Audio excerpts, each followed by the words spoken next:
Komið sæl, ég heiti Mikael og í þessu vídeói ætla ég að fjalla froskdýr og skriðdýr.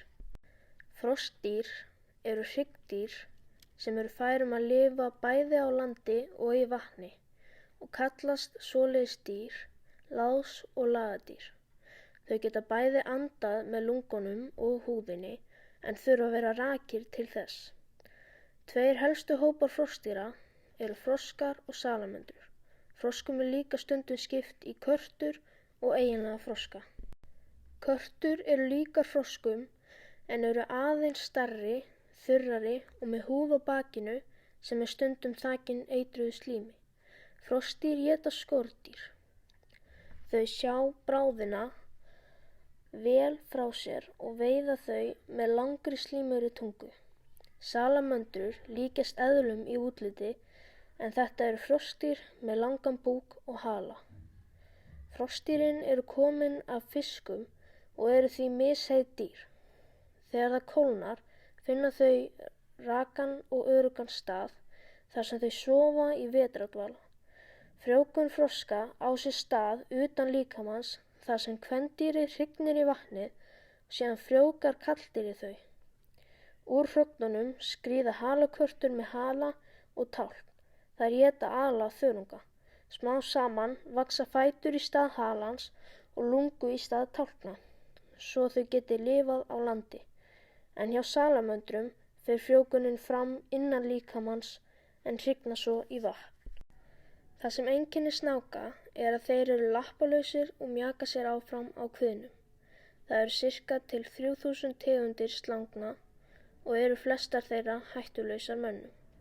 Flestar þeirra éta skordýr, froska og nagdýr. Þær eru nægjusamar og éta því ekki oft. Snákar hafa mjög góð skynfæri en eru samt sem áður heyrnarlausir.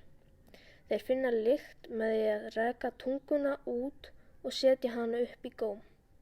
Húðin hjá snákum endurnýjast og það er þegar ný húð byrjar að vaxa undir gömlu, svo rifnar gamla af og kallast það hamskipti. Einu sinni voru til stórar eðlur, en nú lifa bara litlar eðlur, sem eru meinlausar og lifa á skordýrum. Eina stóra eðlan eftir er Komodo-drekinn. Sumar eðlur geta gróið nýjan hala ef hann dettur af. Skjaldbökur eru forn dýr sem komu fram á undan risaeðlunum. Skjaldbökur eru með skel utan um sig sem þau geta dregið útlimi og höfuð inn í. Þær eru tannlausar og éta því aðallega gróður og smádýr.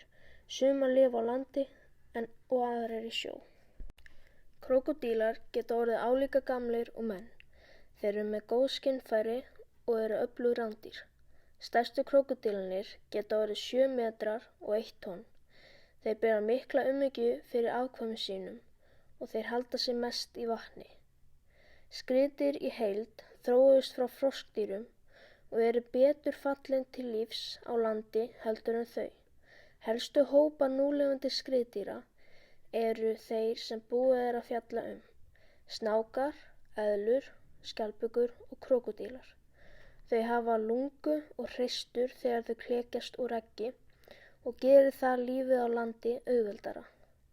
Kvendýr verpa eggjum sínum í sand. Þegar ungarnir skríða úr eggjum sínum verða þeir að bjarga sér sjálfur.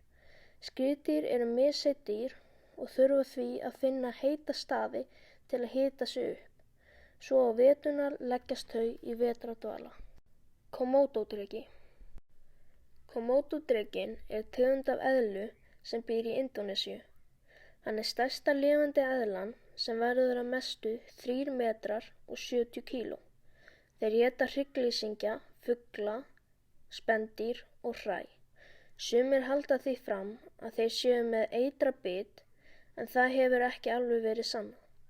Komodo-drekarnir eru mjög góðir í að veiða í hópum. Stundum ráðast þeir líka á menn. Þeir makast á milli maí og ágúst og verpa svo sirka 20 eggjum í september. Eggin eru svo skilin eftir í 7 til 8 mánuði og klekja svo út í apríl. Ungir komodo-drekar eru varnarlausir og þess vegna dvelja þeir í trjám, öruggir frá rándýrum og fullorðnum komódódrekum sem éta eigin tegund. Þeir taka 8 til 9 ár í að þroskast og lifa í það bil 30 ár. Þeir fundust fyrst árið 1910 en hafa svo verið friðaðir frá 1980.